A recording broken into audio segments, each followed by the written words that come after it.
السلام علیکم ورحمۃ اللہ وبرکاتہ۔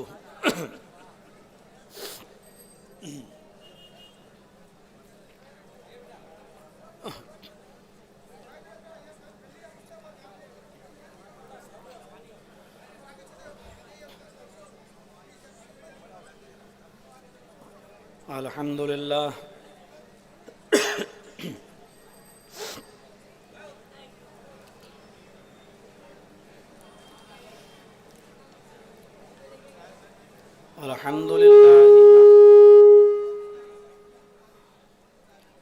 الحمدللہ نحمده ونستعینه ونستغفره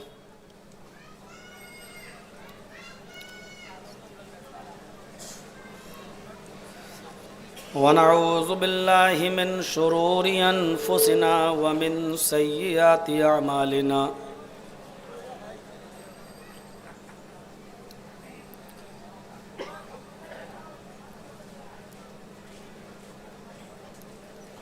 من يهده الله فلا مضل له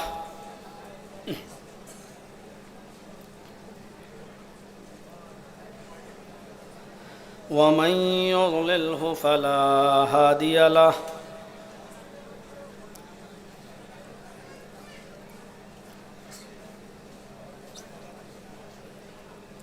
وأشهد أن لا إله إلا الله وحده لا شريك له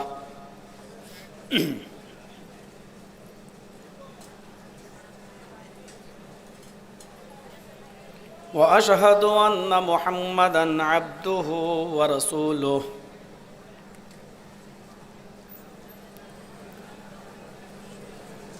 أما بعد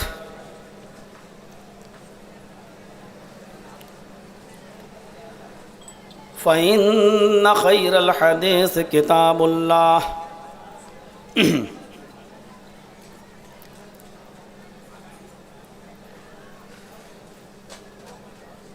وخير الهدي هدي محمد صلى الله عليه وسلم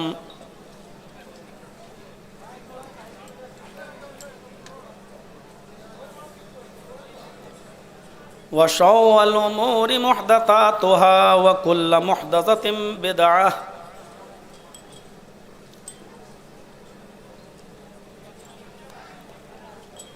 وكل بدعة ضلالة وكل ضلالة في النار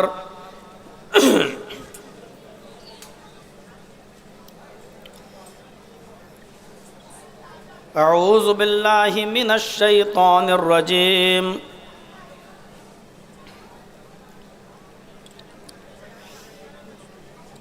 بسم الله الرحمن الرحيم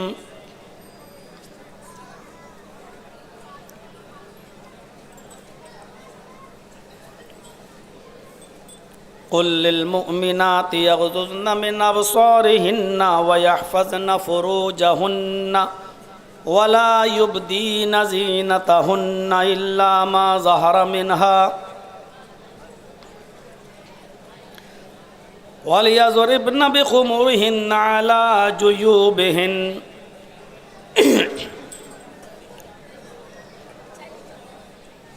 رب اشرح لي صدري ويسر لي أمري واحلل عقدة من لساني يفقهوا قولي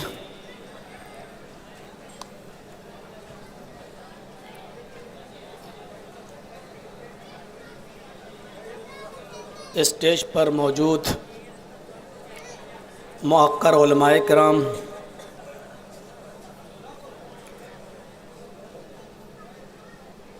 جماعت غرباء اہل حدیث کے اہم ذمہ داران،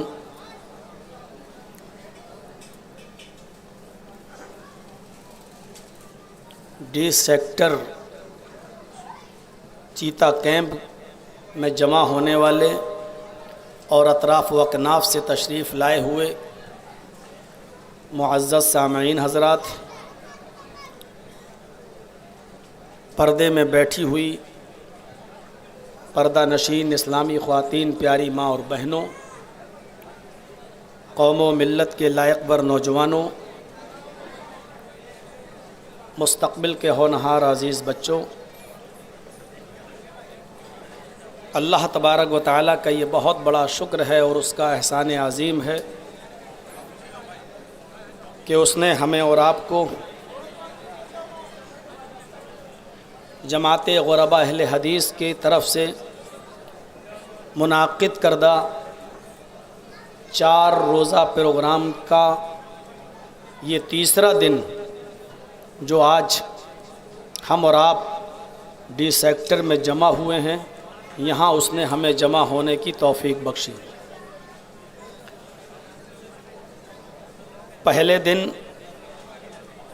جو جنتا ہوٹل پر میرا خطاب تھا وہ آپ نے سنا، اسلامی بھائی چارہ، اور میں نے کوشش کی کہ اس وقت امت محمدیہ کو ایک پلیٹ فارم پر لایا جائے اور اپنے آپسی گلے اور شکوے دور کر کے اپنے آپسی اختلافات کو بھلا کر ملک کی اس وقت کی موجودہ حالات کو سامنے رکھتے ہوئے ہم سب ایک پلیٹ فارم پر آئیں۔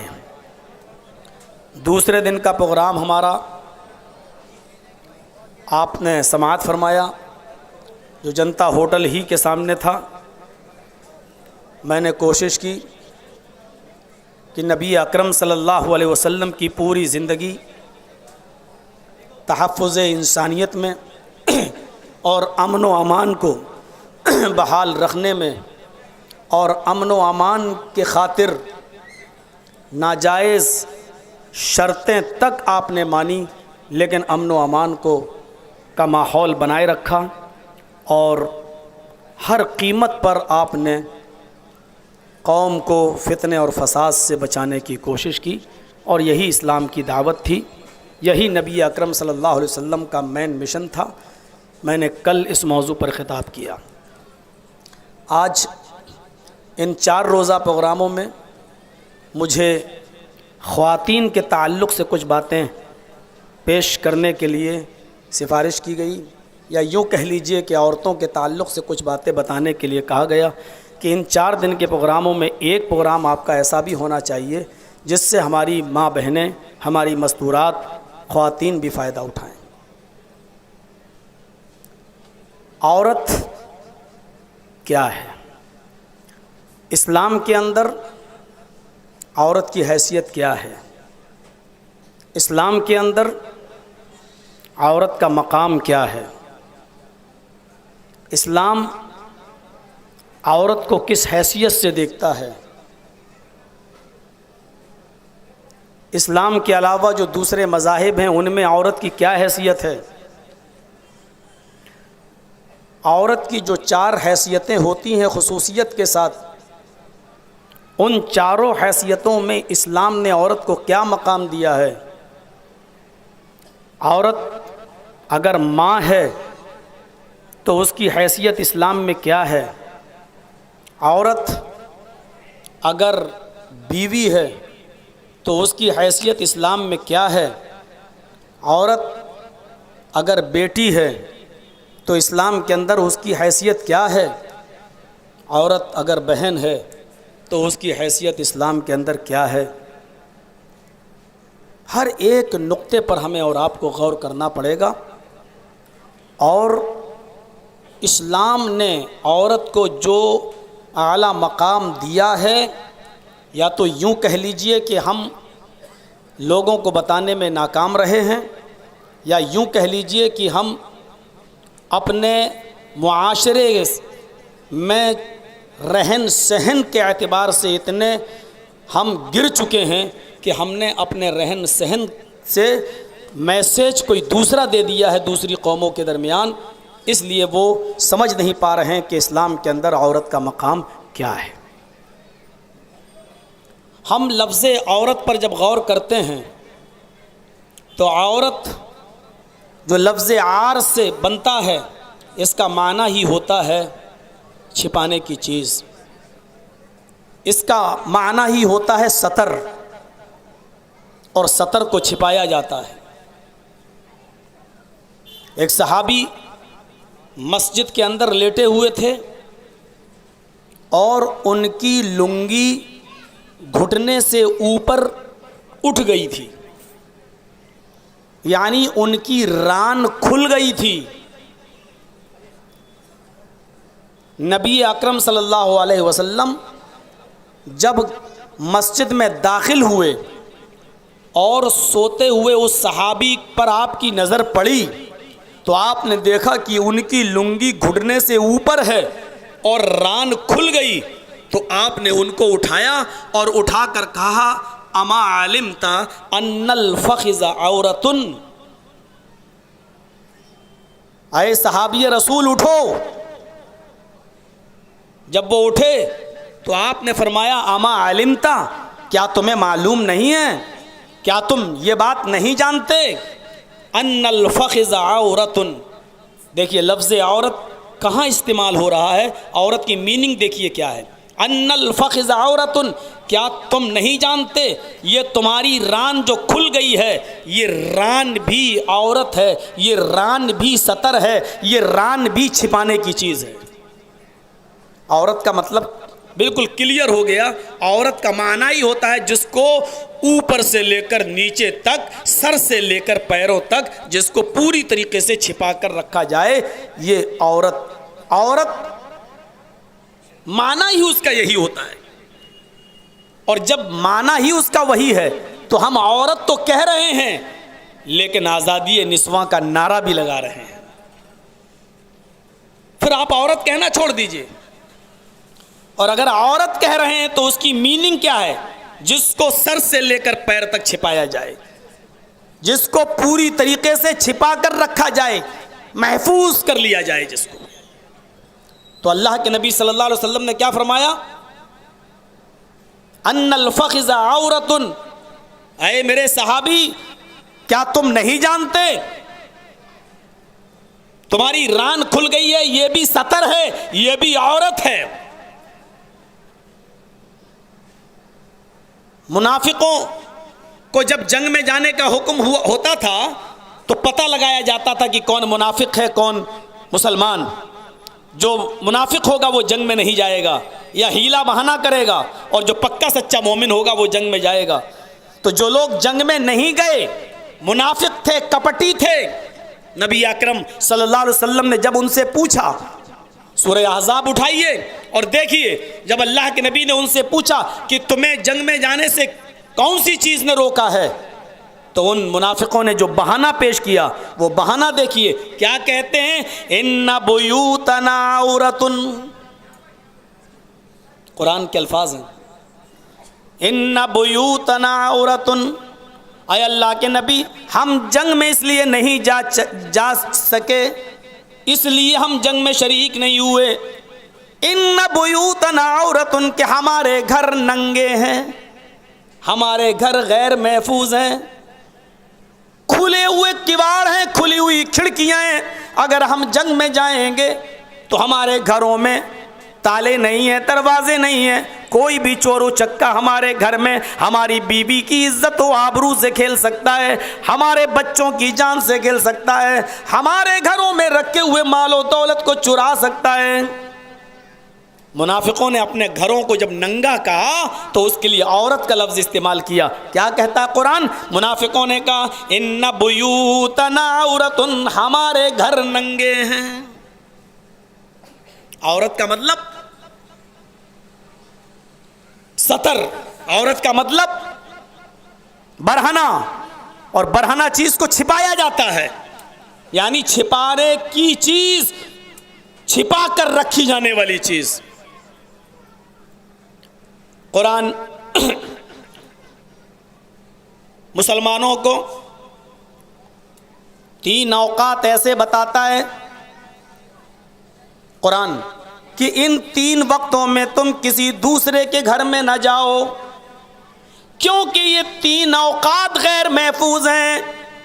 ان 3 اوقات میں تم کسی کے گھر نہ جاؤ۔ اس کے لیے بھی اس نے عورت کا لفظ استعمال کیا اور اس کی جمع عورات استعمال ہوئی۔ ثلاث عورات لکم، آئے مسلمانوں تم 3 وقتوں میں اپنے کسی مسلمان بھائی کے گھروں میں نہ جایا کرو۔ وہ 3 وقت کون سے ہیں؟ نماز فجر سے پہلے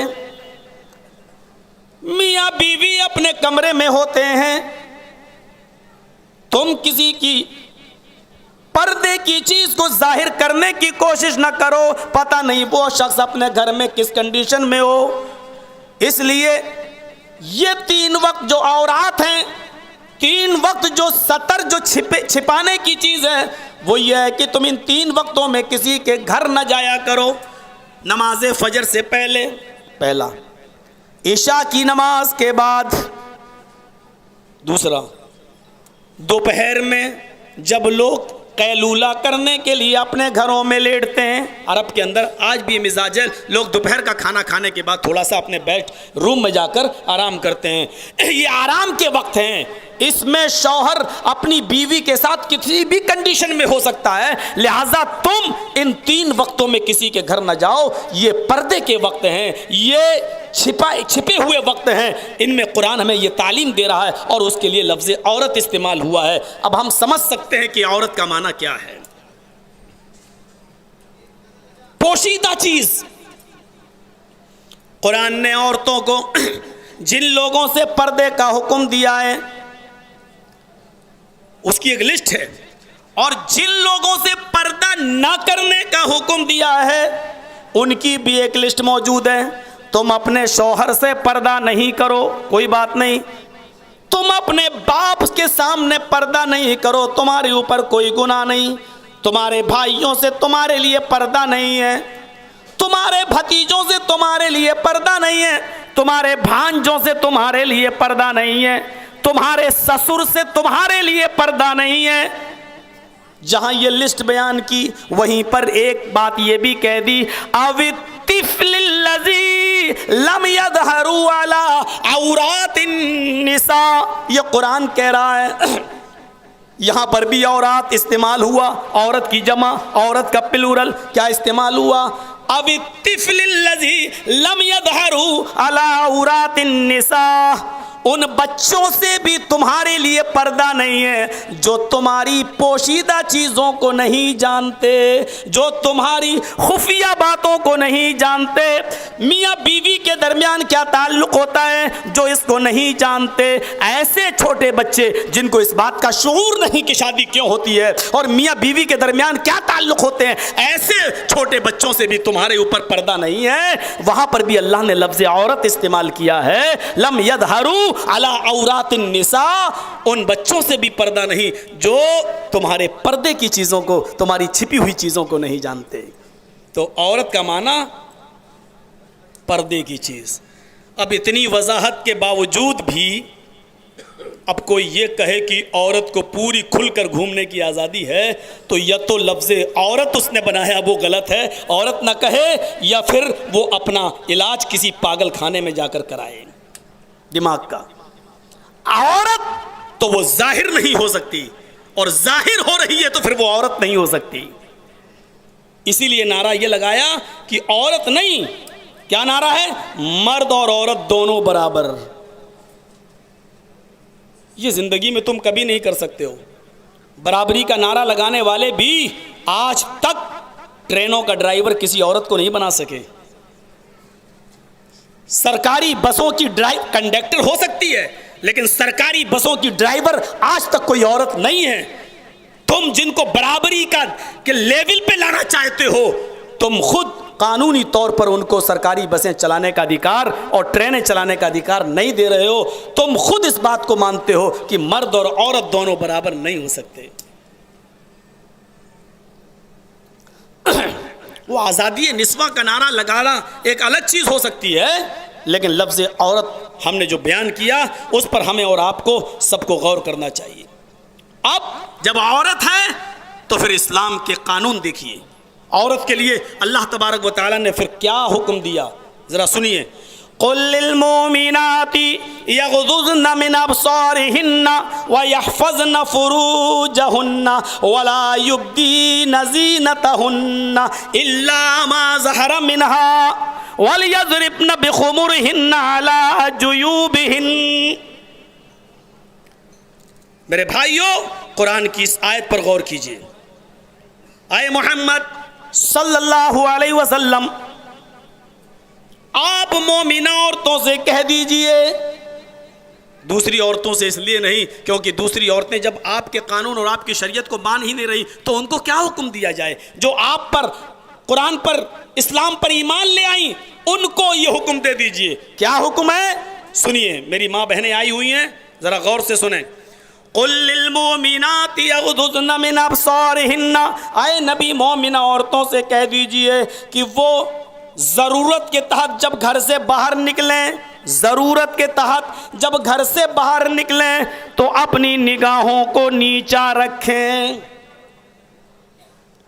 اب دیکھیے، تین چیزیں اللہ یہاں بیان کر رہا ہے. ان تینوں چیزوں کو سمجھنے کی کوشش کیجئے اور نمبر یاد رکھنا، ترتیب. میں کسی کو بھی کھڑا کر کے پوچھ سکتا ہوں یہ تین چیزیں کیا ہیں، کسی کو بھی کھڑا کر کے پوچھ سکتا ہوں، دیکھتا ہوں کتنی غور سے سن رہا ہے وہ، اور جس کی گردن نیچے ہوگی اسی کو میں اٹھاؤں گا. تین چیزیں پہلے نوٹ کریے گا.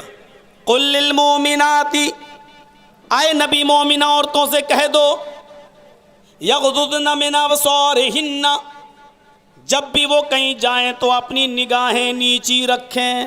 پہلی چیز نگاہیں نیچی، غض بصر، نگاہیں نیچی.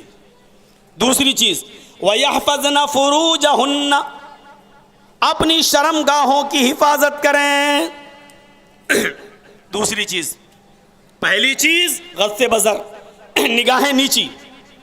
دوسری چیز شرمگاہ کی حفاظت. اور تیسری چیز وَلَا يُبْدِينَ زِينَتَهُنَّ إِلَّا مَا ظَهَرَ مِنْهَا، اور اپنے بناؤ سنگار کو، اپنے زیب و زینت کو، اپنے بناؤ سنگار کو، اپنے زیب و زینت کو، اپنے سنگار کی چیزوں کو، اپنی زینت کو غیر مردوں کے سامنے ظاہر نہ کریں. تین چیزیں بتائیں، غیر مردوں کے سامنے ظاہر نہ کریں. ان تین چیزوں کو پھر سے سن لو. نگاہیں نیچی رکھو، پہلی چیز. شرمگاہ کی حفاظت کرو، دوسری چیز. تیسری چیز اپنے زیب و زینت کو غیر مردوں کے سامنے ظاہر نہ کریں. پرچی آنی شروع ہو گئی، ختم ہونے کی نہیں. عورتوں کے اوپر بول رہا ہوں، پرچی آ رہی، خواتین آپس میں باتیں کر رہی ہیں. شاید ان کو لگتا ہے آج ہماری لیے قیامت آ رہی ہے. دیکھیے، یہ عورتوں کی فطرت ہے، میں ان کو چپ نہیں کرا سکتا ہوں. وہ لطیفہ سنا ہے، ایک بادشاہ نے ایک بار کہا تھا کہ جو سب سے اچھا جھوٹ بولے گا اس کو منہ مانگے انعام دیا جائے گا. تو جھوٹوں کی کمی تو ہے نہیں. اگر آج وہ بادشاہ پیدا ہوتا دنیا میں اور کہتا جو سب سے بڑا جھوٹ ہم سے پیش کرے گا ہم اس کو منہ مانگے انعام دیں گے، تو ہم تو ان کو دے دیتے ہیں. ان کو سمجھ گئے آپ نا؟ چائے والے کو دے دیتے بس، کہ ہمارے یہاں یہی سب سے بڑا ہے. سنا نا، سعودی عرب گیا تھا تو وہاں ایک توپ دیکھا تو سعودیہ کے بادشاہ سے کہنے لگا کہ یار یہ کتنا پھینکتی ہے. تو سعودیہ کے بادشاہ نے کہا واللہ یا حبیبی آپ سے کم پھینکتی ہے. تو ہم ان کو دے دیتے. لو، اب وہ بادشاہ کہتا جو سب سے بڑا جھوٹ بولے گا اس کو ہم سب سے بڑا انعام دیں گے. تو جھوٹوں کی کمی تو تھی نہیں. ایک آیا، میں نے یہ دیکھا، میں نے یہ، بھگ یہ کوئی جھوٹ ہے، میرا جھوٹ سن، ہٹ یہ کوئی جھوٹ ہے. ایک اور آیا لاسٹ میں، کہنے لگا میرا بھی جھوٹ سن لو. کہا کیا؟ کہ میں نے خواب میں دیکھا کہ جہاں تک میری نظر جا رہی ہے عورتیں ہی عورتیں بیٹھی ہوئی ہیں. بادشاہ نے کہا بھگ یہ کوئی جھوٹ ہے، ہو سکتا ہے خواب میں دیکھ لیا ہو. کہ آگے سنیے، ابھی خواب پورا تھوڑی ہو گیا. میں نے دیکھا کہ جتنا دور میری آنکھ نظر جا رہی سب عورتیں ہی عورتیں بیٹھی ہوئی ہیں، اور ساری عورتیں خاموش بیٹھی ہوئی ہیں. بادشاہ نے کہا کیا؟ اتنی عورتیں بیٹھی وہ سب خاموش. کہاں؟ بادشاہ کہتا میری 2 بیوی ہیں, جب وہ 2 ایک جگہ بیٹھ جائیں تو خاموش نہیں رہ سکتی, تو کہہ رہا ہے کہ اتنی سب خاموش, یہ ہو ہی نہیں سکتا, اس سے بڑا جھوٹ کوئی ہے ہی نہیں. اس کو سب سے بڑا ایوارڈ دیا. ہم کیا کر سکتے ہیں بھائی؟ عورتیں بول رہی تو میں کیا کر سکتا ہوں بھائی؟ جو یہ اپنے شوہروں کی نہیں مان سکتی میری مانیں گی؟ ان کو سمجھانا میرے بھائیوں, بہتے ہوئے سمندر کے پانی کا رخ موڑنا آسان ہے, سمندر میں آگ کا لگانا آسان ہے, بکری کے تھن سے نکلا ہوا دودھ بکری کے تھن میں دوبارہ واپس کرنا آسان ہے, سوئی کے سوراخ سے اونٹ کو گھسیڑنا آسان ہے, لیکن ان عورتوں کو چپ کرانا آسان نہیں ہے. یہ میں نہیں کر سکتا ہوں, رضاکار خود دیکھیں جا کے معاملہ. تو میرے بھائیوں, اب اتنا سننے کے بعد بھی اگر وہ چپ نہ ہو تو میں سمجھتا ہوں کہ پھر آپ کے یہاں کہیں پاگل خانہ ہے؟ دور ہے تو پھر وہاں ان کا علاج کراؤ, پھر سمجھ لو کہ واقعی ان کو دماغی کمزوری ہے. تو میرے بھائیوں غور کرو, 3 چیزیں بتائیں. کیا کہا؟ پہلی چیز غض بصر, نگاہ نیچی رکھو. دوسری چیز شرمگاہ کی حفاظت کرو. تیسری چیز کیا کہا قرآن نے؟ غیر مردوں کے سامنے اپنے بناؤ سنگار کو ظاہر نہ کرو. کیا ایسا نہیں لگ رہا ہے جیسے بیچ میں جو چیز بیان کی گئی ہے اس کی حفاظت کے لیے دائیں اور بائیں 2 باڈی گارڈ لگا دیے گئے ہوں؟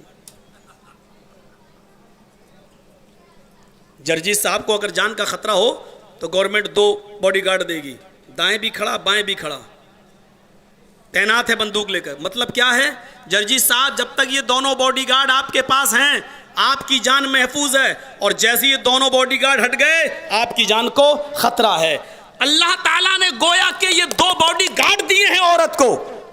غض بصر, نگاہیں نیچی کرو, اور دوسری چیز لاسٹ میں زیب و زینت کو غیر مردوں کے سامنے ظاہر نہ کرو, اور بیچ میں کیا ہے؟ شرمگاہ کی حفاظت. یعنی شرمگاہ کی حفاظت ان دونوں باڈی گارڈ سے ہو سکتی ہے. اگر عورت کے یہ دونوں باڈی گارڈ ہیں, یعنی اگر وہ نگاہیں نیچی کر کے چلتی ہے اور زیب و زینت, خوشبو اور بناؤ سنگار اگر یہ غیر مردوں کے سامنے ظاہر نہیں کرتی ہے تو یقین مانیے اس کی شرمگاہ کی حفاظت ہوگی, کیونکہ یہ دونوں چیزیں اس کی حفاظت کر رہی ہیں. بھائی مین چیز کیا ہے؟ مین چیز کیا ہے؟ شرمگاہ کی حفاظت. یہ آج کل جو کیس دیکھ رہے ہو نا, نربھیا ریپ کیس اور حیدرآباد کا یہ معاملہ, ایک لیڈی ڈاکٹر کا, یہ کیوں وجود میں آ رہے ہیں, کیوں پنپ رہے ہیں؟ ٹھیک ہے, غلط ہے, انکاؤنٹر کیا گیا, اس سے بھی بھیانک کوئی سزا ہوتی آپ دیتے. میں تو کہتا ہوں کہ انکاؤنٹر کرو نہیں, قانون بناؤ اس کو. لوگ اب اسلامی قانون کی تعریفیں کرنے لگے ہیں, پتھروں سے مارنے کی.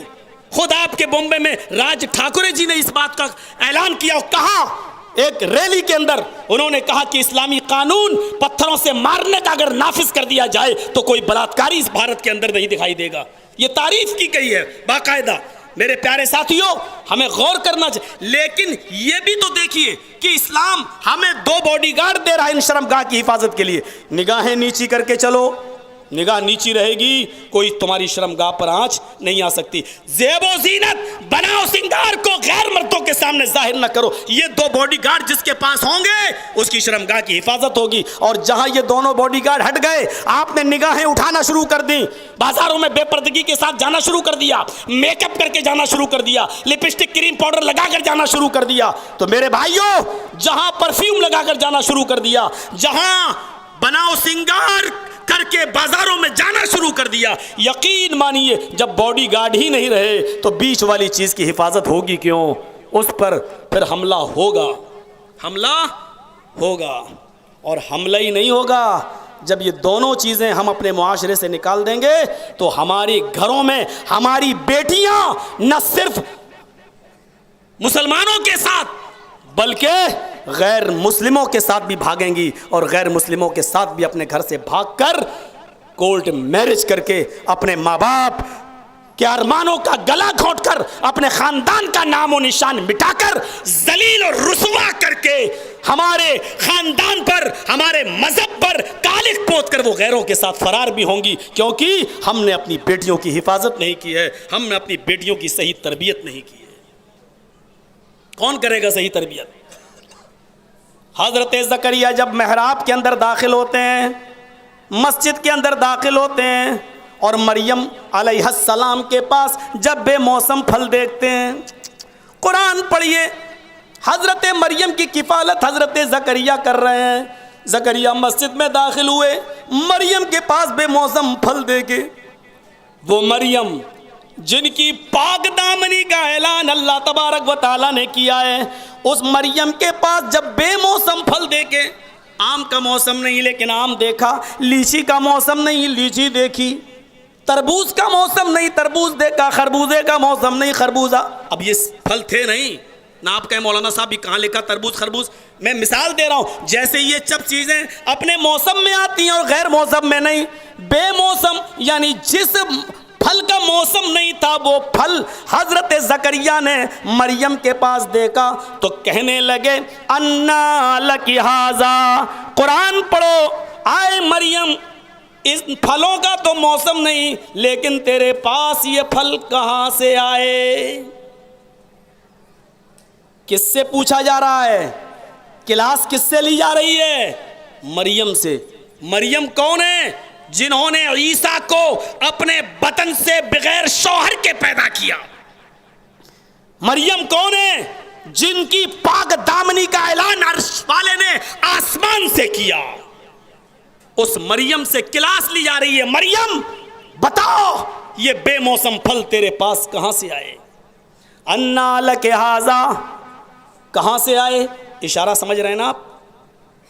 کون دے کر گیا؟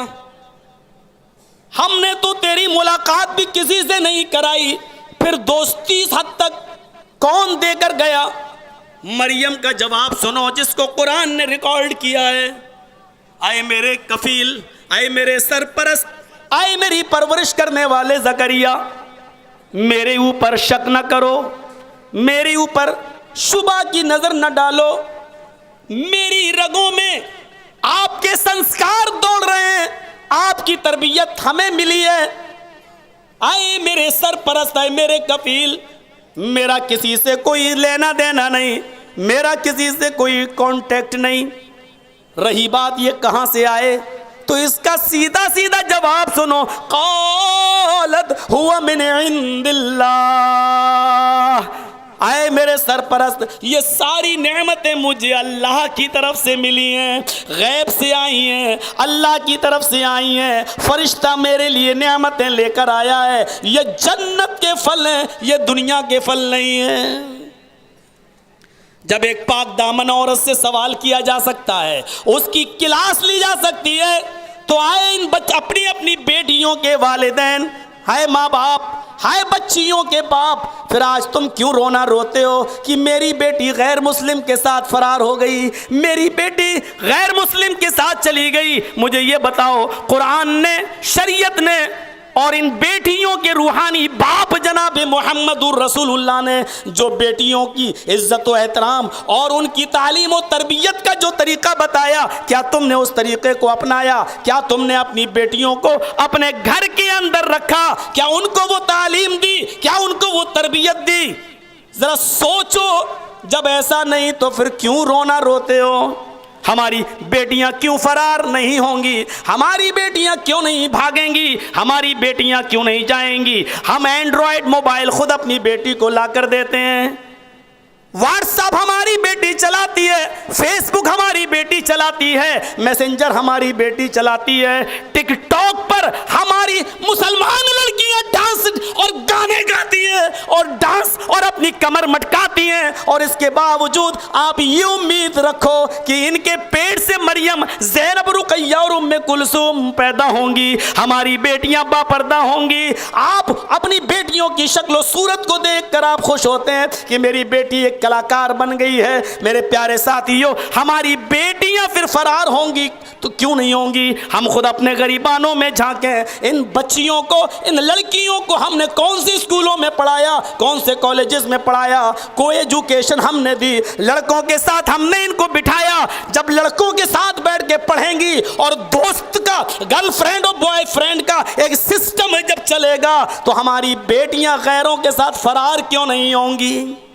ہم تھوڑا سا عقل پر بھی تو زور دیں، اپنے دماغ پر بھی تو ہم زور دیں میرے بھائیو۔ قرآن کیا کہتا ہے؟ الا ما ظہر منا، جو چیز خود بخود ظاہر ہو جائے اس کو ظاہر ہو جانے میں کوئی حرج نہیں ہے۔ مثلا ہم گھر میں ہیں، میری بیٹی پردے سے آئی ہے، آپ کے لیے پردہ ہے، آپ گھر میں بیٹھے ہوئے ہیں، اب ہماری بچی الماری سے پلیٹ اٹھا رہی ہے اور پلیٹ اٹھاتے ہوئے اس کی آستین سرک کر نیچے چلی گئی اور اس کے ہاتھ کی ہتھیلی یا کلائی کھل گئی، یہ خود بخود کھلی، جان بوجھ کر نہیں، تو ایسی چیز کھل جانے میں کوئی حرج نہیں ہے۔ الا ما ظہر منہا، جو خود بخود ظاہر ہو جائے اس کو ظاہر ہو جانے میں کوئی حرج نہیں۔ وَلْيَضْرِبْنَا، میری ماں بہنوں اگر تم خاموش ہو گئی ہو، اگر مچھلیاں بیچنا تم نے بند کر دی ہو، دوپٹہ اور سینڈل دکھانے سے تمہیں فرصت مل گئی ہو، اپنے رنگین و کلر والے سوٹ دکھانے سے اپنی سہیلیوں کو اگر فرصت مل گئی ہو، تو مولوی جرجیز کی یہ نصیحت سنو جو قرآن کہتا ہے وَلْيَضْرِبْنَ بِخُمُرِهِنَّ عَلَى جُيُوبِهِنَّ۔ قرآن تمہیں بتاتا ہے، اللہ تمہیں ہدایت کرتا ہے، اللہ تمہیں راستہ بتاتا ہے۔ کیا کہتا ہے نبی اپنی مومنہ عورتوں سے، ان مومنہ مسلمان کی مومنہ عورتوں سے کہہ دیجئے وَلْيَضْرِبْنَ بِخُمُرِهِنَّ عَلَى جُيُوبِهِنَّ، وہ اپنے سینوں پر موٹی چادریں، موٹے دوپٹے ڈال لیا کریں۔ آج دوپٹوں کا تو پتہ ہی نہیں ہے کہاں ہے، سر تو چھوڑو، سینے سے گلے سے بھی اتر چکے ہیں اب آج کل کے۔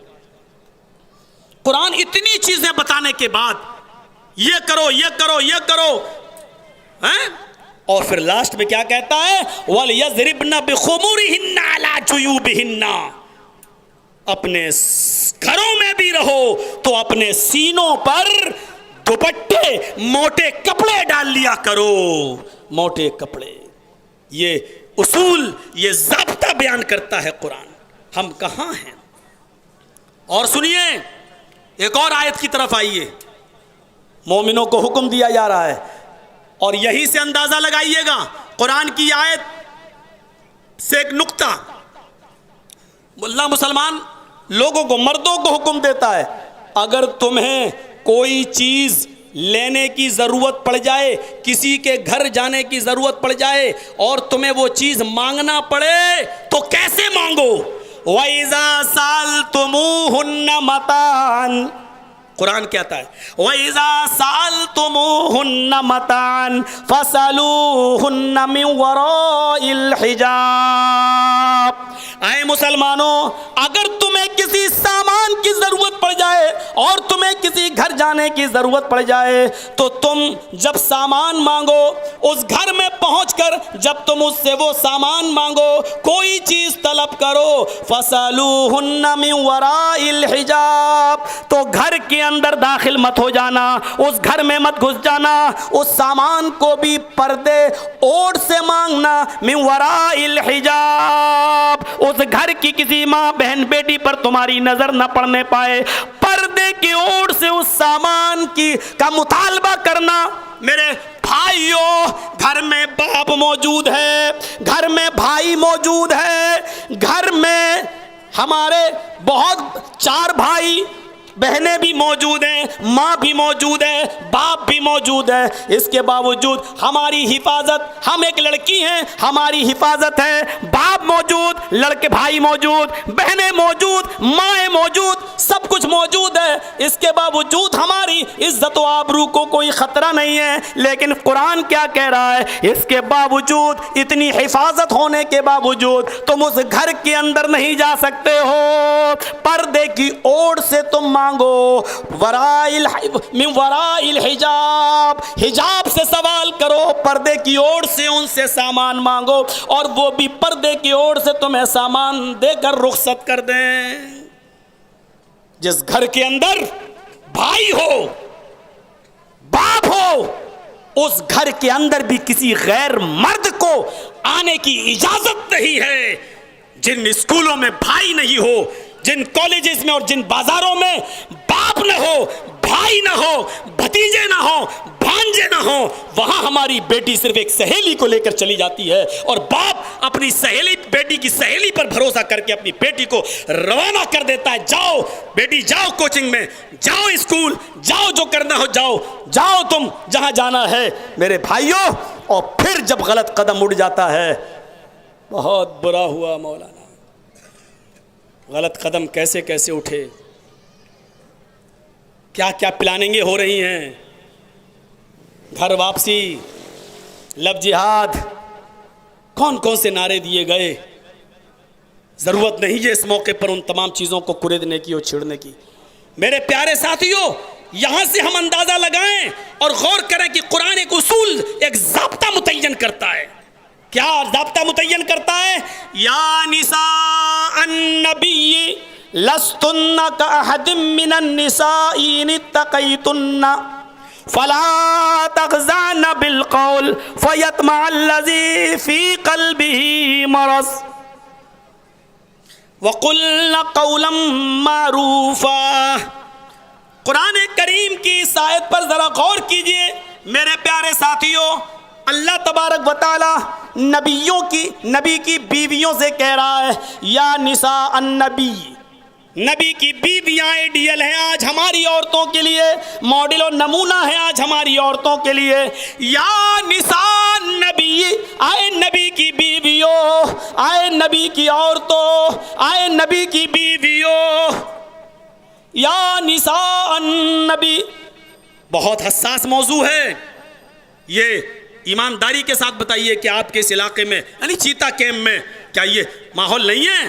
کیا ہماری بیٹیاں غیر مسلموں کے ساتھ نہیں جا رہی ہیں؟ اے جرجی صاحب، آپ تو اٹاوا یو پی کے رہنے والے، آپ کو کس نے بتایا؟ ارے آپ بتائیں گے تبھی معلوم ہوگا۔ میرے بھائیوں، آپ ہی کا رونا نہیں ہے، یہ ہر جگہ کا رونا ہو چکا ہے۔ ہر جگہ یہ ماحول، جو پلاننگ ہے اوپر بیٹھے ہوئے لوگوں کی، وہ اپنی پلاننگ میں کامیاب ہو رہے ہیں۔ میرے بھائیوں، ہمیں سوچنا ہوگا، ہمیں غور کرنا ہوگا۔ یا نساء النبی، آئے نبی کی بیویوں، لستن کأحد من النساء ان اتقیتن، اگر تم اللہ سے ڈرنے والی ہو تو تم معمولی عورتیں نہیں ہو، تم اور عورتوں کی طرح نہیں ہو، تم اور عورتوں کی مثل نہیں ہو۔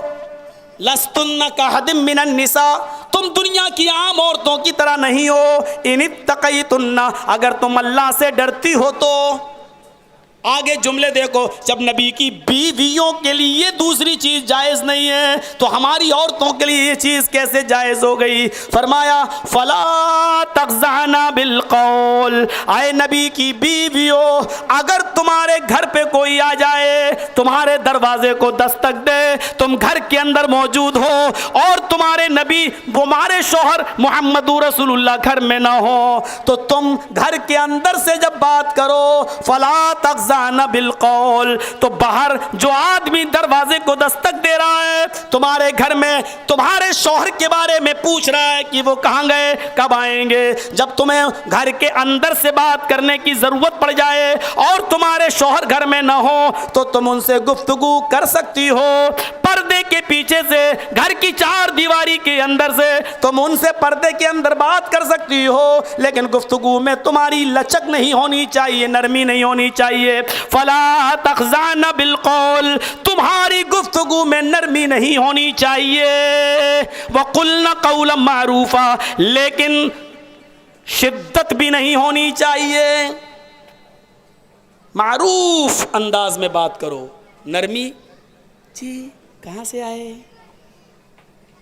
اور آئیے اندر پانی پی لیجئے، ابھی وہ پانی پیے گا، اگلی دفعہ چائے پینے آئے گا۔ بھائی یہ وجہ ہے، تبھی تو قرآن نے کہا کہ تمہارے لہجے میں، اب ہم نے اس کو تھوڑا سا کہہ دیا، ارے شکر ادا کرو کہ کچھ نکل نہیں رہا میرے منہ سے، دوسرے علاقے ہوتے تو میں کہہ دیا ہوتا۔ بعد میں کہتے ہیں مولانا صاحب آپ نے پوری تقریر اتنی اچھی کر رہے، یہ جملہ بول کے سب پہ پانی پھیر دیا، ہم نہیں چاہتے کہ آج پانی پھیریں۔ گھر کے دروازے کو دستک دے، ہاں جی کون؟ ہاں وہ بھائی میرا، نہیں ہے، دروازہ کھول کے بات کر رہی ہے، لوور پہنے ہوئے ہے، ٹی شرٹ پہنے ہوئے, دروازہ کھول دیے, جی آپ کے بھائی سے نہیں ہے وہ, ہاں کہاں سے آئے, اچھا اچھا اچھا بیٹھیے گھر پہ, ایکسکیوز می, یہ اور چلنے لگا, آئیے ایکسکیوز می, بیٹھ جائیے, پانی لا کے آپ اس کو, آپ گھر میں کوئی نہیں, بھائی نہیں, باپ نہیں, آپ دروازہ کھولی کیسے؟ قرآن کہتا دروازہ کھولنے کی بھی اجازت نہیں ہے, دروازے کے پیچھے سے بات کرو, اور تمہاری آواز میں نرمی نہیں. نرمی کا مطلب کیا ہے, کس انداز سے, جی کیا ہے, کہاں سے آئے ہو, بھائی سے ملنا ہے, ابو سے ملنا ہے, پاپا انکل جو بھی کہتے ہو, تو ہم ہمارے کہنے سے رک تھوڑی جاؤ گے, پاپا کہہ رہے ہو تو کہتے ہو, جی ابھی تو نہیں ہے وہ, کب آئیں گے پتہ نہیں, شام کو معلوم کر لیجئے گا, بس یہ انداز ہونا چاہیے. بدتمیزی بھی نہیں, ہٹ ہمیں نہیں معلوم, بھگ جا, چل آ گیا, کیوں بار بار پوچھ رہا ہے, ابھی چپل دوں گی, بھگ جا سٹ, یہ بھی نہیں ہونا چاہیے. قرآن نے کیا کہا, دیکھیں دو جملے کا, آواز میں نرمی نہیں ہو اور بات ہو تو معروف سلیقے کی بات ہو. اب دونوں کے بیچ کا راستہ, نرم لہجہ بھی نہ ہو اور بدتمیزی بھی نہ ہو. نرم لہجے کا نقصان بھی بتا دیا قرآن نے, اگر نرمی سے بات کرو گی, ایکسکیوز می کر کے بات کرو گی, گھر میں بلاؤ گی, چائے پلا, یہ نرم لہجہ جب اختیار کرو گی تو اس کا نتیجہ کیا ہوگا؟ قرآن کہہ رہا فَيَطْمَعَ الَّذِي فِي قَلْبِهِ مَرَضٌ, جس کے دل میں بیماری ہے, طرح طرح کے خیالات اپنے دل میں, بڑے اچھی طرح بول رہی تھی, بہت میٹھی آواز تھی, تیسرا خیال کیا آئے گا, لائن مار رہی تھی. یہ وہ جذبات ہیں جو تمہارے دل کے, میں تو ترجمانی کر رہا ہوں یار, یہ آپ قرآن نے وہی اشارہ کیا, مرض, مرض کہا قرآن نے, یہ بھی بیماری ہے, عشق ایک بیماری کا نام ہے. یہ ہو جاتا ہے بس, وہ کیسی اس سے مطلب نہیں ہے, چاہے دیکھنے میں لنگور کی اماں لگے, لیکن اب عشق ہو گیا تو ہو گیا, ہمیں اچھی لگنی چاہیے بس. تو یہ ایک بیماری ہے, تو اللہ نے اس کو بیماری کا فَيَطْمَعَ الَّذِي فِي قَلْبِهِ مَرَضٌ, جس کے دل میں مرض, بیماری, عشق کا بھوت ہوگا, وہ اپنے دل میں طرح طرح کے خیالات رکھنے لگے گا, طرح طرح کے خیالات اپنے دل کے اندر وہ قائم کر لے گا. اور اس کے بعد میں کیا فرمایا میرے پیارے ساتھیوں, اس کے بعد آیت ابھی ختم نہیں ہوئی, وَقُلْنَا قَوْلًا مَعْرُوفًا, بات کرو تو درست بات کرو.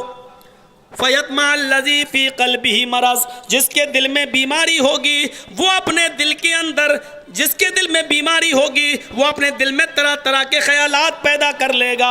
وَقُلْنَا قَوْلًا مَعْرُوفًا, اور جب بھی بات کرو تو درست بات کرو.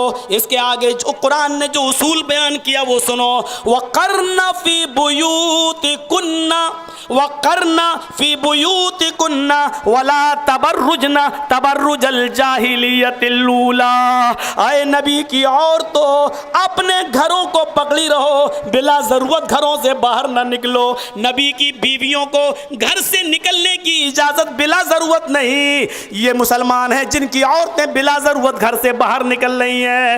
آدمی گھر میں بیٹھا سبزیاں عورتیں خرید رہی ہیں, آدمی گھر میں بیٹھا عورتیں آفسوں میں جا رہی ہیں, بینکوں میں نوکریاں کر رہی ہیں, انجینئرنگ وہ کر رہی ہیں, آج پلاٹنگ اور بلڈنگ کا بلڈر کا کام وہ کر رہی ہیں. میرے پیارے ساتھیوں قرآن کے اصول و ضابطے دیکھو کیا کہہ رہا ہے, وَقَرْنَ فِي بُيُوتِكُنَّ, اپنے گھروں کو تم لازم پکڑ لو, بلا ضرورت تم گھروں سے باہر نہ نکلو.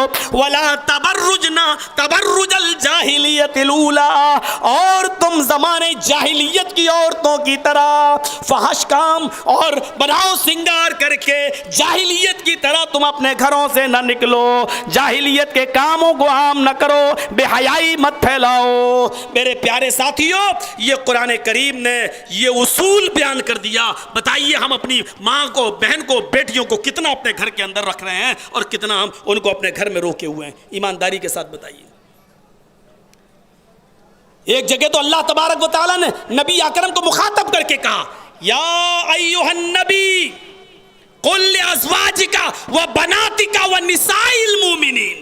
وہاں نبی کی صرف عورتوں کو حکم تھا, یہاں اللہ تعالیٰ نے نبی کو حکم دیا, اے نبی قل لازواجک, اپنی بیویوں سے بھی کہہ دو, وبناتک, اپنی بیٹیوں سے بھی کہہ دو, ونساء المؤمنین, اور مومنوں کی تمام عورتوں سے یعنی تمام مومنہ عورتوں سے کہہ دو, کیا کہہ دو؟ یدنین علیہن من جلابیبہن, وہ گھروں میں رہیں, گھروں سے باہر رہیں, جب بھی گھروں سے باہر جائیں, جب بھی وہ بلا ضرورت کے تحت اگر گھر سے باہر جائیں تو یدنین علیہن من جلابیبہن, وہ اپنے سینوں پر لمبی لمبی چادروں کو ڈال لیا کریں, اپنے سینوں پر لمبی لمبی چادروں کو ڈال لیا کریں. جب لمبی چادریں اپنے سینوں پہ ڈالیں گی تو کیا ہوگا؟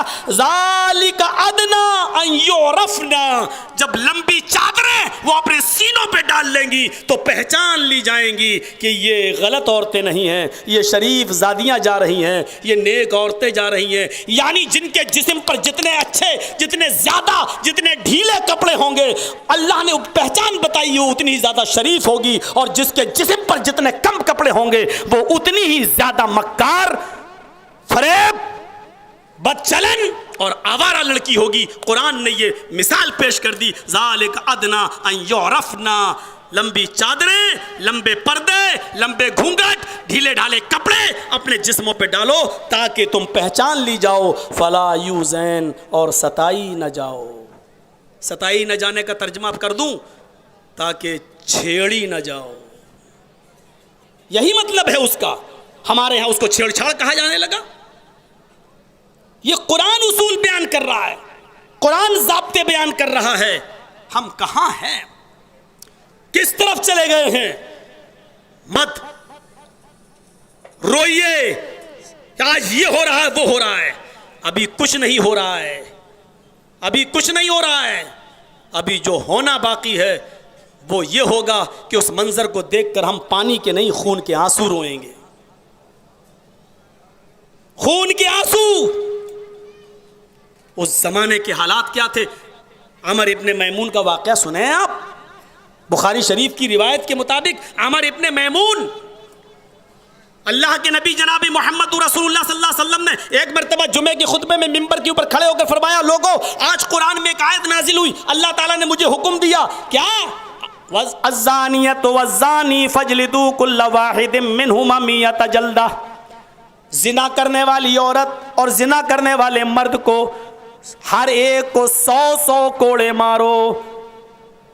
فاجلدوا کل واحد منہما 100 جلدہ, 100 کوڑے مارو. اگر یہ کنوارے ہیں, دونوں میں کسی کی شادی نہیں ہوئی ہے اس کو, اور جو شادی شدہ ہے, نبی اکرم اسی منبر پر خطبہ دیتے ہوئے فرماتے ہیں کہ اس کو فرجموہ, رجم کر دو, پتھروں سے مار مار کے ہلاک کر دو. جب جمعے کا خطبہ ختم ہوا تو اسی جمعے کے خطبے میں عمر ابن میمون بیٹھے ہوئے تھے. وہ اللہ کے نبی کے پاس گئے, فرمایا اے اللہ کے نبی, زناکار کو جو شادی شدہ ہے اس کو پتھروں سے مارنے کا حکم قرآن میں آج نازل ہوا ہے اور آپ نے لوگوں کو حکم دے دیا ہے. آج سے 10-15 سال پہلے جب میں کافر تھا, اسلام نہیں لایا تھا, تو میں نے یہی ایک سزا, میں نے جنگل کے اندر بندروں کو دیکھا تھا کہ بندروں میں سے تمام بندروں نے ایک بندریا کو, ایک بندر کو, دونوں کو پکڑ کر پتھروں سے مارا تھا. اللہ کے نبی نے کہا عمر تم نے کیا دیکھا تھا, تم پورا واقعہ بتاؤ. تو حضرت عمر ابن میمون کہتے ہیں اے اللہ کے نبی, آج سے چند سال پہلے جب میرا گزر کسی جنگل سے ہو رہا تھا, جب میں ایک جنگل سے گزر رہا تھا تو میں نے ایک بندریا کو دیکھا. وہ بندر کو اپنے پیر پر, اپنی گود پر سلا رہی تھی. بندر, وہ محترم بندر جو تھے وہ بندریا کی گود میں لیٹے تھے. اور بندر, بخاری شریف کی حدیث ہے یہ کوئی الف لیلا 40 چور والا اسٹوری نہیں ہے. آج قرآن کی آیتیں ہی ہیں اور حدیث, یہی 2 چیزیں میں نے آپ کے سامنے رکھی ہیں. کل انشاءاللہ جو خطاب ہوگا اس میں ویدوں کے منتر بھی رہیں گے, اور اسلام ایک عالمگیر, ایک بین الاقوامی مذہب, اس ٹاپک پر کل انشاءاللہ میرا خطاب ہوگا. تو اس میں بتاؤں گا کہ اسلام کی خوبیاں کیا ہیں, اسلام کی خوبیاں کیا ہیں. تو میرے بھائیوں, آج عورتوں کے تعلق سے بیان کرنا اس لیے ضروری تھا کہ آج اتوار تھا, چھٹی میں بہت کافی آئی ہیں اور آئی ہیں, اسی لیے کپڑے دکھا رہی ہیں, یہ اتنے کا, تیری سوٹ کتنے کی, تیری چپل کتنے کی, یہ سب بول رہی ہیں. مچھلیاں بک رہی ہیں اور پھر بھوکی بھی ہیں. آپ جب جلسہ ختم ہوگا تب کھائیں گی, تو ظاہر بات ہے ان کو پیٹ تو بھرنا ہے کسی نہ کسی چیز سے. اللہ ان کو یہ تو نہیں کہہ سکتا ہوں کہ نہ بولنے کی، کہیں گونگی نہ ہو جائیں. تو اللہ تعالیٰ تو ان کو جائز بات بولنے کی، جائز مقام پر بولنے کی اور سچ بات بولنے کی توفیق عطا فرما. میرے پیارے ساتھیو، عمر ابن میمون کیا کہتے ہیں کہ میں جب جنگل میں گیا تو میں نے دیکھا ایک بندر بندریا کی گود میں لیٹا ہوا ہے اور بندریا اس کے سر کو سہلاتے سہلاتے بندر کو سلا دی. بندر سو گیا. تھوڑی دیر کے بعد میں نے دیکھا ایک دوسرا بندر آیا وہاں اور اس نے کنکھی ماری. کنکھی ماری سمجھے آپ؟ یعنی بندریا سے ایسے کہا، ایسے. اب ہم کیا بتائیں، آپ لوگ تو اچھے اشارے کرنا جانتے ہی ہوں گے. ایسے کہا اشارہ. تو بندریا نے بندر کے سر کو اٹھایا اور سیدھے زمین پر رکھ دیا. بخاری شریف کی حدیث ہے. اور بندریا نے بندر کے شریر کو جیسے ہی سر کو رکھ دیا زمین پر، اور پھر وہ بندریا چلی اس بندر کے ساتھ. اور جب گئی تو بخاری کے الفاظ فقضى حاجته، بندر نے اپنی ضرورت پوری کر لی. اب اس سے زیادہ کھل کر میں کچھ نہیں بول سکتا، آپ سمجھ گئے ہوں گے. یعنی اس بندریا نے اس بندر کے ساتھ تعلق قائم کر لیا. اس کے بعد وہ بندر کہیں چلا گیا، بندریا پھر بندر کے پاس آ گئی جو اس کا بندر تھا. اس کے پاس آئی. بخاری شریف کی حدیث کے الفاظ، بندریا نے سر اٹھا کر بندر کو اپنے ران پر رکھا تاکہ بندر جب اٹھے تو سوچے کہ میں جیسے سویا تھا ویسے ہی ہوں. تھوڑی دیر کے بعد بندر اٹھا. ناک میں طاقت بہت ہوتی ہے بندر کو سونگھنے کی. اس نے پسینے کی بو سے اندازہ لگا لیا کہ میری بندریا نے گل کھلا دیے ہیں.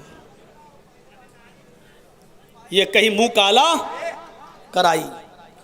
وہ چلایا، سارے بندر جنگل کے اکٹھے ہو گئے.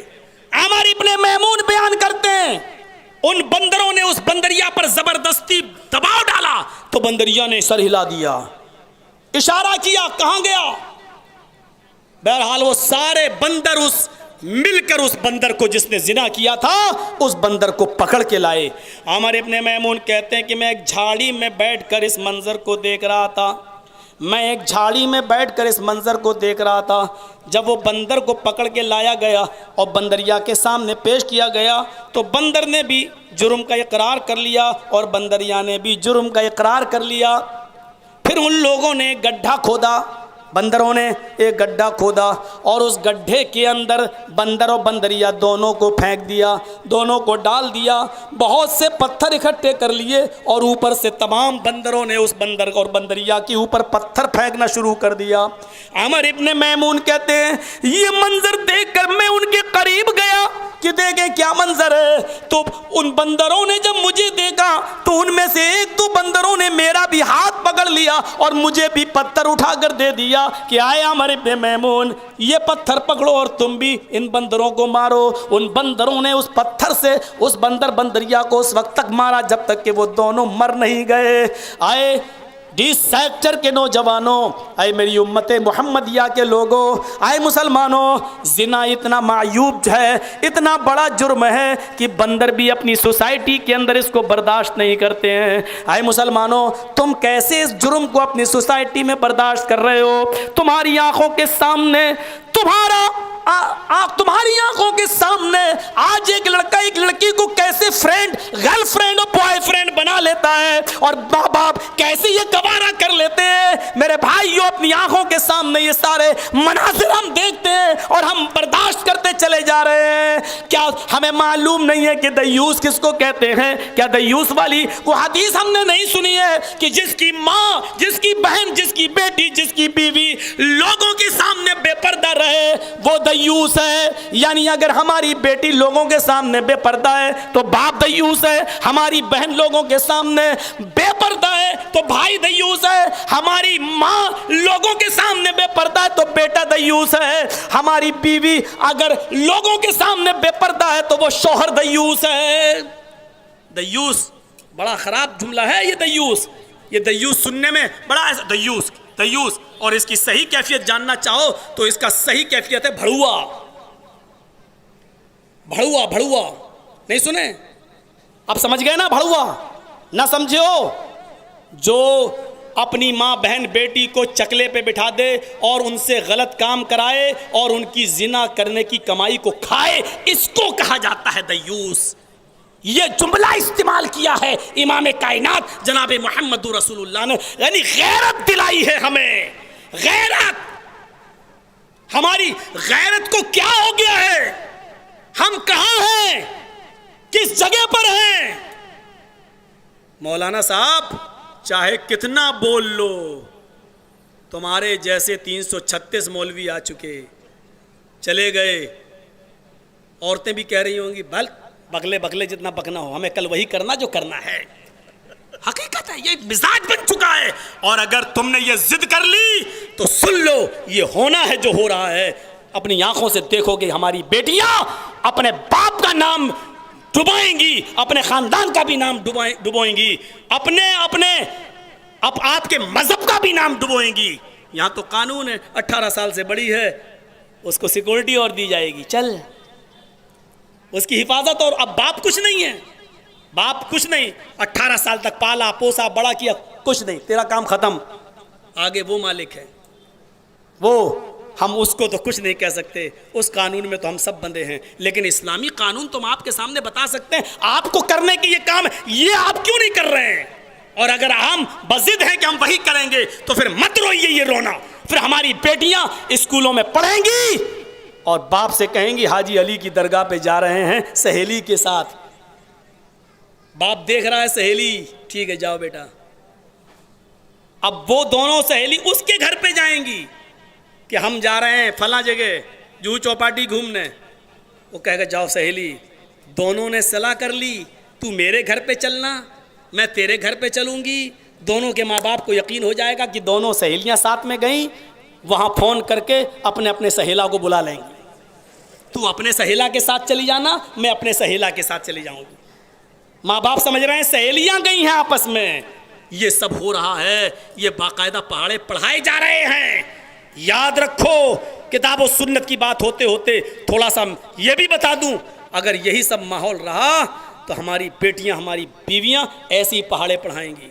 وہ واقعہ سنا تھا نا، کبھی ہم نے سنایا تھا، شاید یاد ہوگا، کہ ایک آدمی کو اپنی بیوی پہ شک ہو گیا کہ تو کسی غیر سے ملتی ہے، بھگ میں آفس میں رہتا ہوں تو کسی، اس نے کہا کیسے آدمی ہو، میں نے تو آج تک کسی کو موقع نہیں، اور تم، کہا چپ، کہ نہیں میں کسی سے نہیں ملتی ہوں، اچھا ٹھیک ہے، وہ ایک پہاڑی ہے نا، ہاں پہاڑی کے اوپر ایک مندر ہے نا، اس مندر کے اوپر دیوی ہے نا، کہاں اس دیوی کی مورتی پر ہاتھ رکھ کر قسم کھا لے کہ میں کسی سے نہیں ملتی ہوں، میں یقین کر لوں گا۔ اور اس دیوی پر کوئی قسم جھوٹی کھاتا نہیں تھا، اس کا عقیدہ تھا کہ کھائیں گے تو مر جائیں گے، شام کا سورج بھی ڈوبتے ہوئے نہیں دیکھ پائیں گے، بہت بڑی آفت آ جائے گی، کوئی جھوٹی قسم نہیں کھاتا تھا۔ اب یہ کہنے لگی آج کیسے چلیں، میں تو دن بھر تھک گئی ہوں، کل چلوں گی۔ اس نے کہا ٹھیک ہے کل چلنا، میں جا رہا ہوں آفس۔ یہ آفس گیا، یہ جس سے ملتی تھی اسی کے پاس گئی، ہماری چوری پکڑی گئی، اب دیوی کی جھوٹی قسم تو میں کھا نہیں سکتی۔ پھر پلاننگ ہوئی، کہا ٹھیک ہے تم کل گدھا لے کر آ جانا پہاڑی کے پاس، ٹھیک ہے ہم کرائے پہ کر لیں گے۔ اب یہ اپنی بیوی کو دوسرے دن لے کے جا رہا ہے، بیوی سے کہا چل، بیوی کہتی ہے اتنے اونچے پہاڑی پہ کیسے چڑھیں گے، یہ گدھے والے کو کہو ہمیں گدھے پہ بٹھا لے، اس کو مزدوری دے دینا۔ اس نے کہا ٹھیک ہے، گدھے والے سے کہا کتنے روپے لوگے، 10 روپے، 5 روپے لو، اس کو تو لے ہی جانا تھا، تو سیٹنگ پہلے سے تھی، اس نے کہا دے دینا، چلو آؤ۔ اب وہ لگام پکڑ کے گدھے پہ بیٹھی ہوئی عورت کو لے جا رہا ہے، پوری پہاڑی چڑھ گئی، اور جیسی دیوی کی مورتی آنے والی ہوئی، ષڑینتر دیکھو، عورت کی دماغ کی فطورت دیکھو، آپ کہتے کم عقل ہوتی ہے عورت، ارے تمہیں بیچ دے گی بازار میں، کم عقل کہتے ہو۔ اس نے گدھے سے اپنے آپ کو گرایا، اور ساڑی پہن کر گئی تھی، پوری ساڑی اٹھا کے اس نے ایسے کر لی اور شرمگاہ کھول دی، اور چلائی مر گئی، دیکھ کے نہیں چلتا اندھے، اور شرمگاہ کھلی ہے۔ اتنے میں آدمی اس کا آیا، اندھا بھی دیں گے تھپڑ، دیکھ کے نہیں چلتا، وہی اپنی بیوی کی ساڑی نیچے کر رہا ہے۔ چلو ابھی اس کو بعد میں بتائیں گے، پہلے تم قسم کھاؤ۔ اس کا کام ہو گیا، اس نے فوراً دیوی کے اوپر ہاتھ رکھا اور قسم کہا کہ میرے شوہر، میں اس دیوی ماں کی قسم کھا کر کہتی ہوں کہ آج تک میری شرمگاہ کو آپ کے اور اس گدھے والے کے علاوہ کسی نے نہیں دیکھا، آج تک میری شرمگاہ کو آپ کے اور اس گدھے والے کے علاوہ کسی نے نہیں دیکھا۔ کام ہو گیا، جھوٹ بھی نہیں بولی، شوہر کو بھی یقین ہو گیا، گرتے ہوئے آج دیکھ لیا۔ چلو کوئی بات نہیں بیوی مجھے معاف کر دو، الٹا معافی مانگنا پڑ رہی شوہر کو، بیوی معاف کر دو، ہم نے خام خواہ تم پر شک کیا، اور پھر دروازہ کھل گیا۔ میرے بھائیوں، یہی صورتحال ہماری بیٹیاں، ہماری بیویاں ہمیں پڑھائیں گی اگر ہم نے ان کو بے لگام چھوڑ دیا۔ آپ شوہر ہیں، الرجال قوامون، آپ کو حاکم کہا گیا ہے، آپ کو حکم چلانے کا پورا اختیار ہے، اپنی بیوی پر کنٹرول کرنے کا پورا اختیار ہے۔ میرے بھائیوں، آپ کی بیوی آپ کے گھر سے آپ کی اجازت کے بغیر اپنے گھر یعنی میکے نہیں جا سکتی ہے، بازار جانا تو بہت دور کی بات ہے، وہ اپنے ماں کے گھر نہیں جا سکتی ہے، اپنے باپ کے گھر نہیں جا سکتی ہے۔ شریعت کا حکم ہے تم بازار اور حاجی علی کی درگاہ، جو چوپاٹی اور گیٹ وے آف انڈیا، یہ جانا تو بہت دور کی بات ہے، بہت دور کی۔ قسم خدا کی آج اتنی گالیاں دے رہی ہوں گی ہم کو اندر ہی اندر، لیکن ابراہیم صاحب سے تو کمی مل رہی ہوں گی گالیاں، ان کو زیادہ ملتی ہیں، ان سے تو کمی مل رہی ہوں گی، لیکن کریں کیا، مجبوری۔ میرے پیارے ساتھیوں، عمر ابن میمون کے اس واقعے سے ہمیں عبرت حاصل کرنا چاہیے۔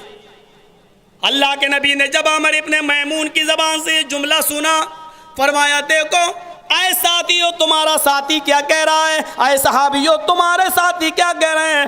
عمر ابن میمون نے یہ چیز 10-12 سال پہلے ہی دیکھی تھی، بندروں نے بھی اپنے زناکار بندر اور زانیہ بندریا کو پتھروں سے مار ڈالا، ہلاک کر ڈالا۔ اسلامی تاریخ میں ایک واقعہ ہے، ایک غزوہ ہے، اس غزوے کا نام ہے غزوہ ذات الرقاع۔ آپ نے سنا ہوگا، وہ غزوہ ذات الرقاع کی بنیاد ہی ایک عورت کی عزت و آبرو پر حملے کو لے کر، صرف چھیڑخانی کو لے کر ہوئی تھی۔ سوچو آج بڑا بڑا قانون کی بات کی جاتی ہے، ریپسٹ لوگوں کے لیے اور بلاತ್ಕಾریوں کے لیے بڑا بڑا قانون بناؤ۔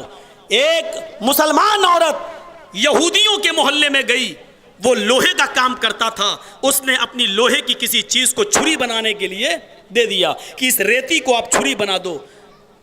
وہ پردے میں تھی، وہ جیسی اس لوہار جو تھا وہ اس کے لوہے کو گرم کر کے اس کو چھری بنانے میں لگا، لیکن بار بار اس کے پردے کو ہٹانا چاہتا اور کہنا چاہتا کہ آپ تو یہاں آئی ہیں، ذرا چہرہ کھول لو، آپ کیوں گرمی میں آگ کے پاس بیٹھی ہوئی ہیں، گرمی ہے، آپ اپنے چہرے کو کھول لیجئے۔ اس عورت نے کہا نہیں، ہم اپنا چہرہ نہیں کھولیں گے، ہاتھوں میں داستانے ہیں، پیروں میں موزے ہیں۔ لیکن اس یہودی نے ایک چال چلی، اور وہ چال یہ تھی کہ اس عورت کی چادر کو پیچھے سے اس نے ایک دھاگے سے باندھ دیا، ایسے دھاگے سے باندھ کر اپنے دروازے سے باندھ دیا یا اپنے پیر سے دبا لیا کہ جب یہ عورت چھری لے کر یہاں سے لوہے کی چیز سامان لے کر جب جائے گی تو پیر سے جو ہم نے دبایا ہے اس پیچھے سے دھاگے کے کونے کو، تب یہ آگے جائے گی تو اس کی چادر زمین پر اپنے آپ گر جائے گی اور یہ بے پردہ ہو جائے گی۔ اس عورت نے اس کو قیمت دی اور اپنا سامان لے کر جب جانے لگی، جیسی اٹھی اس نے دھاگے کو جو دبا رکھا تھا، اس عورت کو آگے جیسی چلی، اوپر سے اس کی چادر گرتے گرتے زمین کی اوپر سرک گئی۔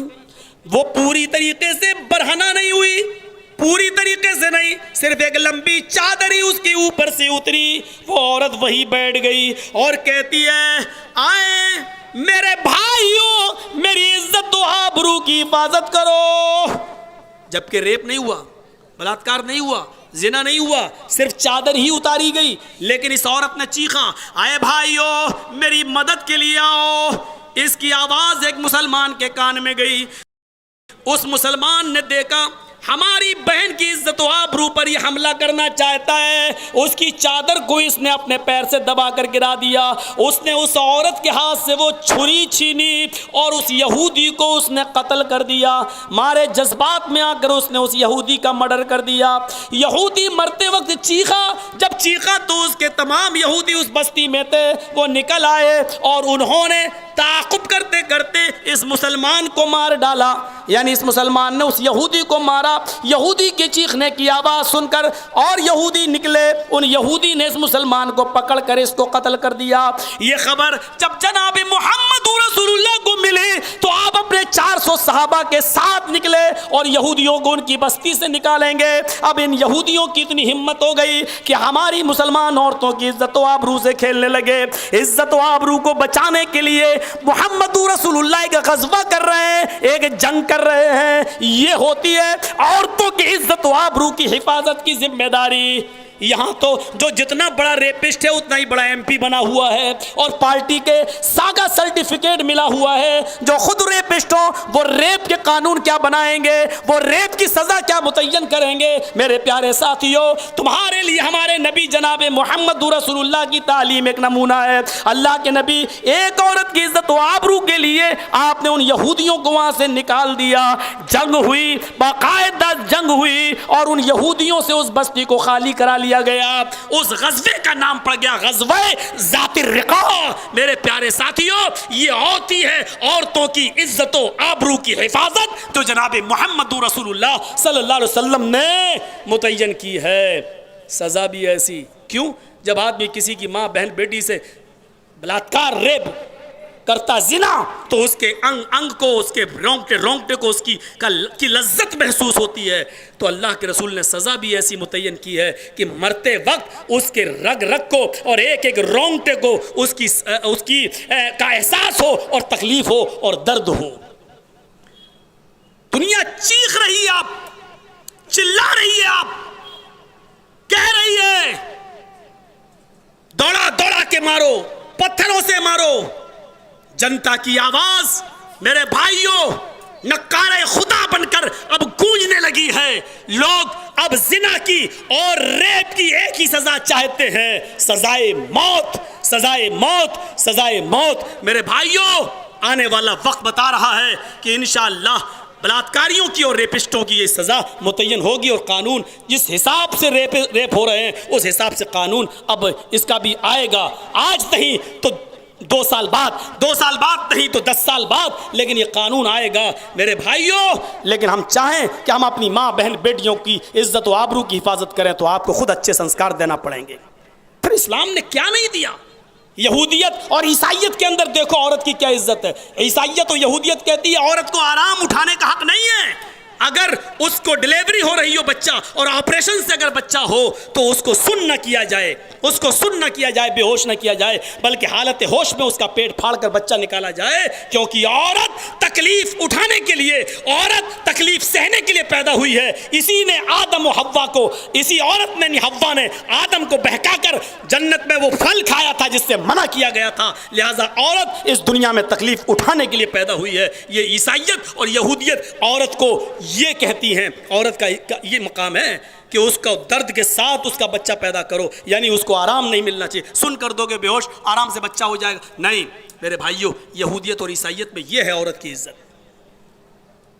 بدھسٹ میں چلے جائیے، گوتم بدھ وہ کہتے ہیں کہ جو بھی کام کرو، کام کرنے سے پہلے عورت سے مشورہ ضرور کرو۔ جو بھی کام کرو، کام کرنے سے پہلے عورت سے مشورہ ضرور کرو، لیکن عورت جو بھی مشورہ دے اس کا الٹا کرو، کیونکہ عورت الٹی کھوپڑی لے کر پیدا ہوئی ہے۔ اگر عورت یہ کہے کہ ایک جنگلہ یہاں بناؤ تو ادھر بناؤ، عورت یہ کہے کہ ایک شادی اور کر لو تو نہ کرو، عورت کہے کہ نہ کرو تو کر لو۔ کیوں؟ کیونکہ عورت الٹی کھوپڑی لے کر پیدا ہوئی ہے، یہ گوتم بدھ نے کہا ہے، یہ ہے۔ اور یہاں اللہ کے رسول بڑے بڑے معاملوں میں اپنی بیوی عائشہ سے مشورہ لے رہے ہیں، بڑے بڑے معاملوں میں خدیجہ سے مشورہ لے رہے ہیں۔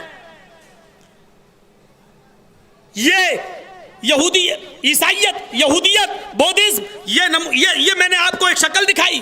ہندو دھرم کے اندر تو عورت کی عزت دیکھنا چاہیں تو آپ دیکھیے، اس کو کہا گیا عورت پاپ کی دیوی ہے۔ ہیووتی شتروپا ہی، آشو کو، آدم کو شیطان کے بہکانے کے بعد، کلی کے بہکانے کے بعد وہ لے گئیں۔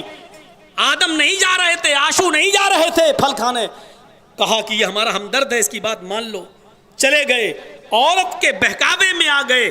جنت میں بھی، سورگ میں بھی، پیراڈائز میں بھی اسی عورت نے آدم کو بہکایا، آشو کو بہکایا، لہٰذا پہلا پاپ عورت کے کہنے پر آدم نے کیا.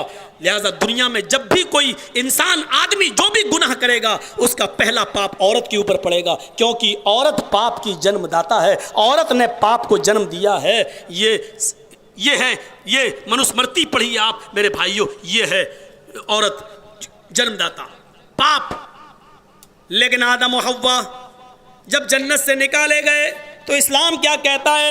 آدم علیہ السلام نے کبھی اس دنیا میں آنے کے بعد یہ نہیں کہا اے اللہ صرف میری غلطی نہیں، میری بیوی حوا کی ہے، اسی کے کہنے پر، اسی کے بہکاوے پر میں چلا گیا تھا. یہ نہیں کہا، بلکہ دعائیہ جملوں پر غور کرو. ربنا ظلمنا انفسنا وان لم تغفر لنا وترحمنا لنکونن من الخاسرین. اے ہمارے پروردگار، ہم نے اپنے نفسوں کے اوپر ظلم کیا ہے.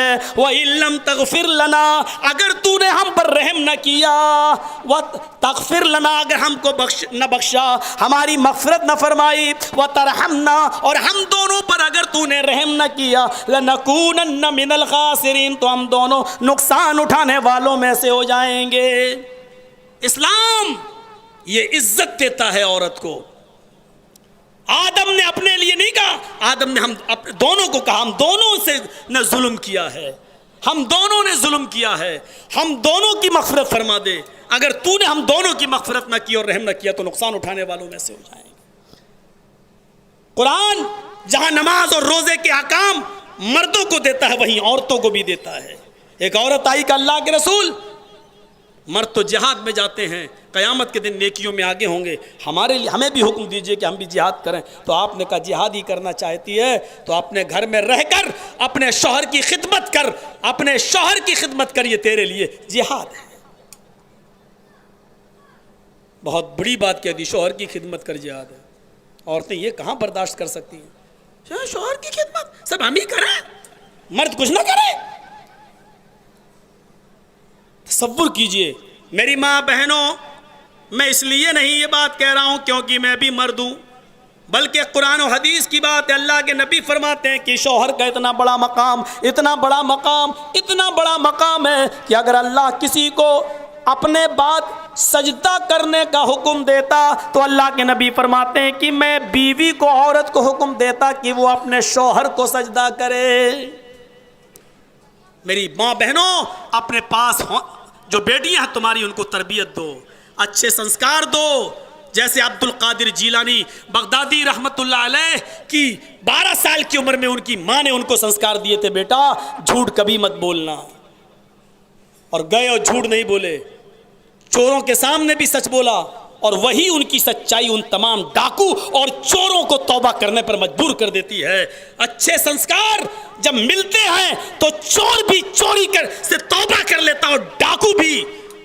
ہمارے دیش کے چوکیدار کو اچھے سنسکار ملے ہوتے، 14 سال کی عمر میں اگر بھاگا نہ ہوتا، ماں باپ کا پیار ملا ہوتا تو آج اتنے ڈرامے بازی بھارت میں نہ ہو رہی ہوتی. سنسکار چاہیے اچھے سنسکار ماں کی گود سے ملتے ہیں. مدرس lab is first college for children. ماں کی گود یہ بچے کی پہلی یونیورسٹی اور پہلا مدرسہ ہوتا ہے. جو لوگ ماں کی گود سے ٹریننگ نہیں لیتے، وہ بی اے کر لیں، ایم اے کر لیں، پی ایچ ڈی کر لیں، ایم بی بی ایس کر لیں، ایم ایس کر لیں، اتنی اونچی ڈگریاں لینے کے بعد بھی دیکھنا آپ صبح نالی کے پاس کھڑے ہوں گے، پینٹ کی چین کھولیں گے اور گدھے یا کتے کی طرح دھار مار رہے ہوں گے کھڑے ہو کر. یہ اسکولوں کے سنسکار ہیں، کالجوں کے.